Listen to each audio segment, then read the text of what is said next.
Halo Sobat Koba, nah sebelah kanan saya sudah ada Ketua Panitia dari penyelenggaraan seleksi peserta pelatihan calon pekerja migran Indonesia dari Koba Group. Ohayo gozaimasu. Ohayo gozaimasu. Genki desu. Hai, genki desu. Oke. Nah, sebelah kanan saya sudah ada Mr. Irwan. Mr. Irwan selaku Ketua Panitia dari penyelenggaraan seleksi peserta pelatihan calon pekerja migran Indonesia dari PT Koba Group. Nah, boleh sedikit menjelaskan nih untuk kegiatan kita hari ini di hari kedua. Seperti apa nih Pak Irwan? Ya, jadi kemarin sudah berlangsung. Hari ini adalah hari kedua yang dimana pelaksanaan untuk perekrutan calon pekerja migran Indonesia di kota Manado. Wow. Dan saya ketahui sendiri bahwa di hari kedua ini ternyata para pesertanya lebih membludak lagi nih. Betul. Wow, hampir mau masuk 1000 peserta loh. Betul sekali, Mas. Gimana tuh Pak Irwan untuk bisa mengatasi membludaknya peserta di seleksi kita di hari kedua ini? Ya, jadi memang dari hari pertama itu kemarin berjumlah sekitar 764 peserta dan hari ini pesertanya itu meningkat. Ya, meningkat cukup banyak ya, dari 700-an sekarang sudah ada sekitar 900-an dan hampir 1000. Dan kami sangat apresiasi sekali untuk Kota Manado ini sendiri. Di sini ternyata peminatnya sangat besar sekali dan mereka memang sangat-sangat ingin sekali bekerja ke Jepang, dan oleh karena itu mereka mengikuti penyeleksian ini. Wow, keren banget ya Kota Manado ya. Gak salah, ini PT Koba Group selaku penyelenggara dari kegiatan kita hari ini, dan juga tentunya ini menjadi hal yang baik juga untuk kita dari PT Koba untuk bisa milik Kota Manado, untuk bisa mencari para pekerja, dan antusiasnya setiap hari begitu luar biasa. Nah, pengen tahu juga nih, support apa dari pemerintah Kota Manado untuk penyelenggaraan seleksi kita hari ini selama 2 hari di Kota Manado? Ya.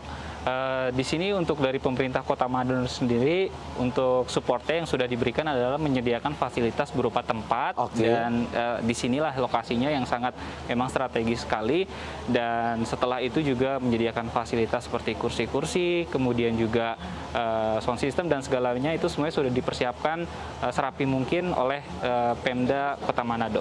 Oke Sobat Koba, nah Pak Irwan selaku Ketua Panitia dalam penyelenggaraan seleksi peserta pelatihan calon pekerja migran Indonesia yang akan siap kirim ke Jepang dari PT Koba Group nih.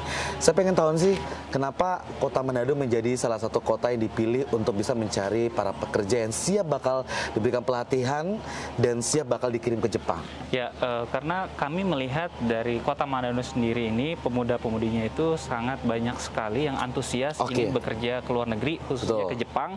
Oleh karena itu, kami menangkap peluang tersebut dan akhirnya kami memutuskan memilih Kota Manado. Wow, nah untuk kota sendiri dari peserta kita yang ikut serta kan setiap harinya ini bertambah banyak nih.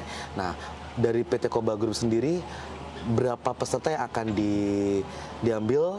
Apakah semuanya akan diambil untuk bisa diberikan pelatihan atau punya kota tersendiri dari PT Koba Group nih? Ya, kami dari Koba Group sendiri memiliki standarisasi yang cukup tinggi untuk menyerap para tenaga kerja yang ingin bekerja ke Jepang.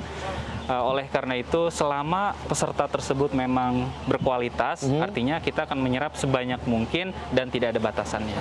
Wow, yang penting mereka punya kesiapan. Betul lah ya. sekali. Terus apa saja standar penilaian dari para peserta kita yang ikut seleksi di hari kedua ini? Ya, untuk standar penyeleksian dari Koba Group itu sendiri meliputi 3. Yang pertama, untuk tahapan yang pertama yaitu tes kesemaptaan. Tes kesemaptaan itu meliputi untuk tinggi badan, berat badan, kemudian juga tes buta warna, dan setelah itu nanti mereka akan melakukan medical check up pada saat akhir penyeleksian ini. Yang kedua, itu nanti mereka akan mengikuti tes tertulis seperti itu.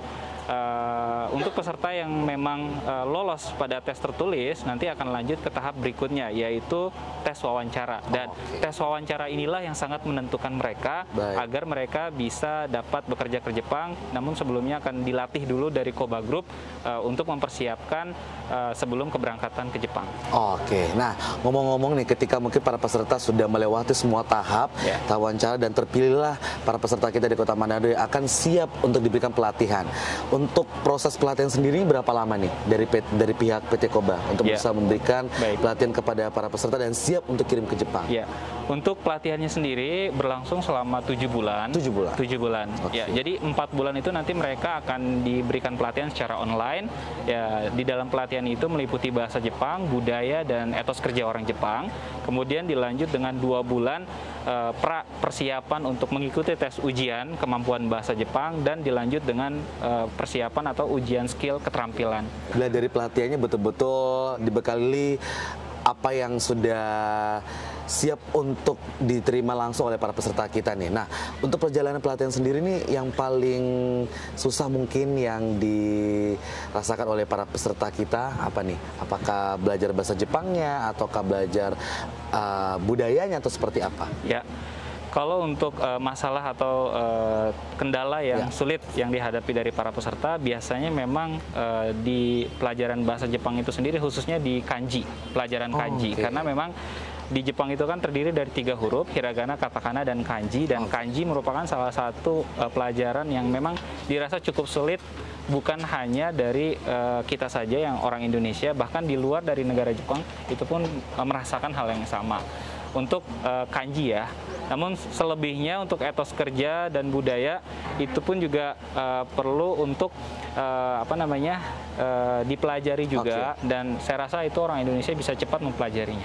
Mungkin juga para peserta seleksi pelatihan kita hari ini akan dikirim ke Jepang, pasti berpikir juga nih kalau kita bekerja ke Jepang pasti gajinya gede. Nah, boleh dong bisa berbagi cerita Pak Irwan mengenai gaji yang akan diterima oleh para pekerja yang siap kita kirim ke Jepang ini atau sudah bekerja di Jepang. Baik, untuk berbicara masalah gaji atau salary, Mas. Jadi untuk masalah gaji ini mereka nanti akan mendapatkan sebesar 17.600 yen. Berapa itu ya? 176.000 yen yang kalau dirupiahkan itu sekitar 22 juta. Ya, memang ya angka ini cukup besar dibanding dengan negara-negara yang lain ya. Dan inilah yang menjadi motivasi untuk para peserta sehingga bisa untuk bekerja ke Jepang seperti itu. Oke, wow. Kalau misalnya per bulan 22 juta kita kali dalam setahun ya kan, kayaknya betul-betul kita bisa memberikan kebahagiaan tersendiri untuk keluarga kita, untuk diri kita. Siapa tahu setelah 1 tahun bekerja di sana, mereka sudah bisa memberikan rumah, mobil, dan beberapa barang-barang lainnya. Nah, untuk bekerja sendiri di Jepang ini berapa lama? Ya, untuk program SSW atau Specific Skill Worker ini ya, untuk masanya itu selama 5 tahun. 5 tahun. Masanya selama 5 tahun, dan itu pun bisa diperpanjang lagi, Mas, di periode kedua. Selama kinerjanya bagus. Maka akan diperpanjang untuk periode kedua menjadi 10 tahun. Wow. Dan untuk masuk ke periode kedua, para peserta ini bisa, bagi yang sudah memiliki pasangan, bisa membawa pasangannya atau keluarganya bekerja di sana. Bisa? Iya. Salah satu kelebihan dari program SSW ini adalah mereka statusnya disamakan dengan pekerja Jepang. Jadi bukan lagi sebagai pemagang atau peserta training. Nah, itulah yang menjadi banyak sekali kelebihan-kelebihan atau keuntungan yang didapat dari peserta itu sendiri jika mereka lulus mengikuti program ini.